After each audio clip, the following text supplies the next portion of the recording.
पुण्यात्मा हम सुना करते थे श्री कृष्ण जी ने पर्वत उठा लिया था, गिरिराज यानी गोवर्धन पर्वत को उठा लिया था हाथ पर, उंगली पर ऐसे। पहले तो ये विचार करो उन्होंने वो पर्वत उठाया किस उद्देश्य से था। उन्होंने इस उद्देश्य से उठाया था कि वहां इन देवताओं की पूजा होया करती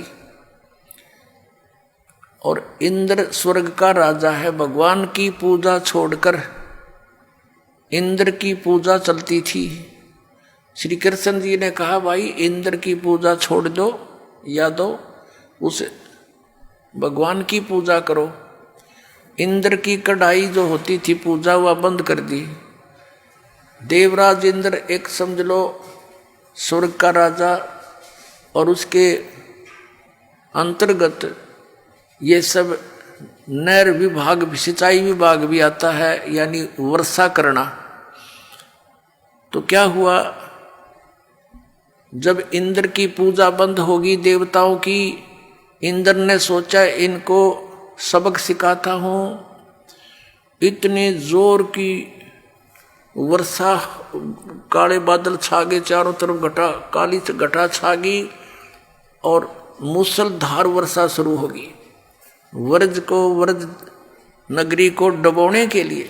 अब चारों तरफ हाहाकार मच गया, गौवें भी रंभाने लगी, ग्वाल बाल, क्योंकि गोवर्धन वो पर्वत जो था वहां पर गौवें चरा करती थी, वर्षा होती थी, घास होता था और उन दूध दाद बेच कर ये काम चलाया करते थे अपना। और वो समाप्त करने चल पड़ा कि इसको इतना वर्षा कर दूं ये गोवर्धन पर्वत भी डूब जाए, आसपास की नगरी भी नष्ट हो जाए। तो भगवान श्री कृष्ण जी ने उंगली पर वो गोवर्धन पर्वत उठा लिया और पूरी ब्रज नगरी के ऊपर से कर दिया। सारा इंद्र बरस लिया, खूब वर्षा कर ली, सारा पानी उस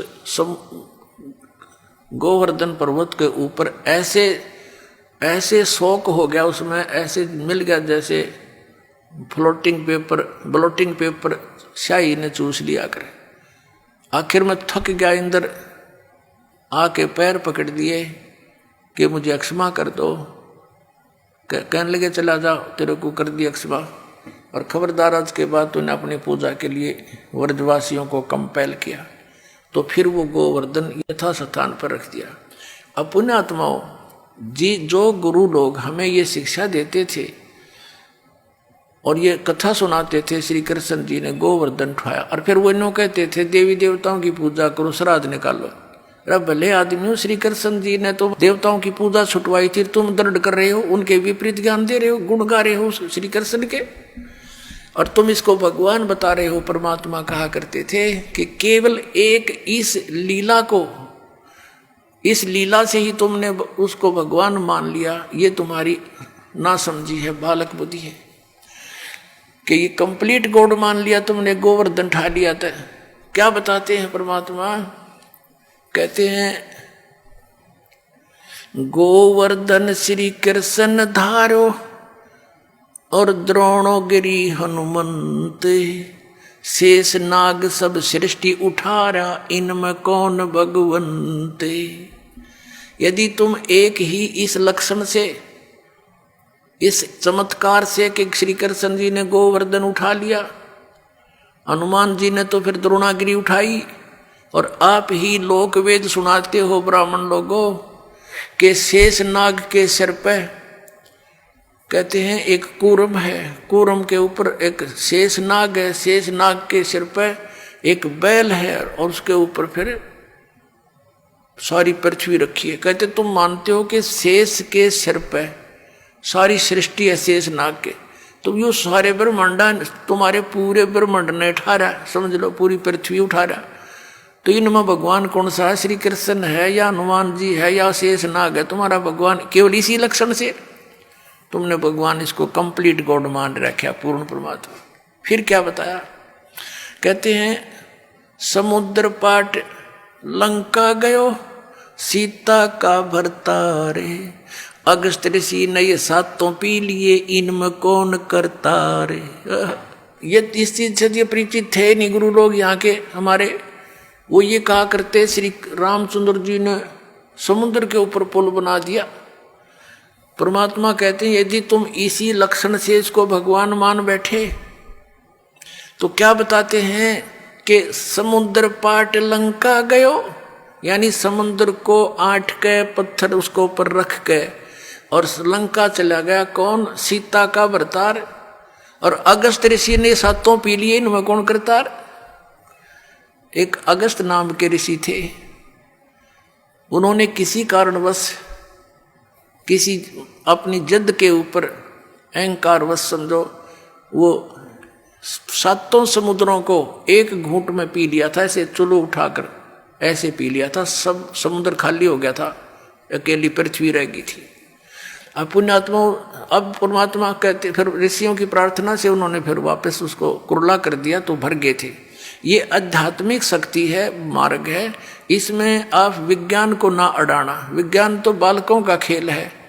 ये जहाज बना लिए, इस मांडी पाक ये कंप्यूटर बना लिए हैं, परमाणु बम बना लिए, और 2 साल वर्षा ना करे भगवान, ये दरे दराए रह जाता सारी साइंस किधर ढूंढे नहीं पाओ। जर लगे खड़े खड़े इन जहाजों के ऊपर कुछ बैठनिया नहीं पाओ।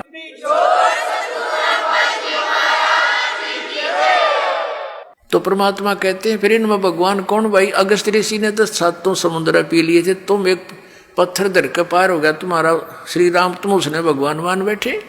लेकिन तुमने पता नहीं वो पत्थर भी कैसे तरे थे, उसको तो मानने को तैयार ही नहीं। पर परमात्मा ने ये तरीका अपनाया हमारे अज्ञान को हटाने के लिए। श्री रामायण के अंदर एक कथा आती है कि जिस समय श्री रामचंद्र और पूरी सेना एक नाग फांस में आ गई थी, एक सिद्धि से लड़ाई होती थी, तो एक ऋषि ने उसने एक नाग फांस यंत्र होता, वो था हथियार, तो उसके अंदर एक सिद्धि होती है, वो अनेकों नाग बन जाते हैं, उसमें से निरे सांप निकलाए। और उन्होंने सारी सेना को जो लड़ने को तैयार हो रही थी ज्यों की त्यों लपेटे ला कर बांध दी, जैसे रस्से तो बांध दिया करे। और सारे खड़े भगवान राम वीर लक्ष्मण भी नो कति जैसे ईख बांध दिया करे, नो पूरी सी खड़ी जगह जगह, और कोई सा टसमस हो नहीं पा रहा। अब 2 मिनट पाछा उसकी गर्दन काट देते सारे, सबको खड़े खड़े आओ तो विवश हो चुके थे। कहते हैं जब श्री राम ने याद किया गरुड़ को, गरुड़ आया, पक्षी है एक, उसने उन नागों को काटा, मार दिया, और तब वो श्री रामचंद्र जी बंधन मुक्त हुए। अब परमात्मा हमें समझाया करते थे, कबीर भगवान कहते हैं, परमात्मा कहा करते थे कि काटे बंधन विपत में, भाई कठिन कियो संग्राम में, चिन्हो रे नर प्राणिया ये गरुड़ बड़ो अक तुमरो राम। अब परमात्मा कहा करते काटे बंधन विपत में, कठिन कियो संग्राम, और चिन्हो रे नर प्राणिया यो गरुड़ बड़ा तुम्हारा राम।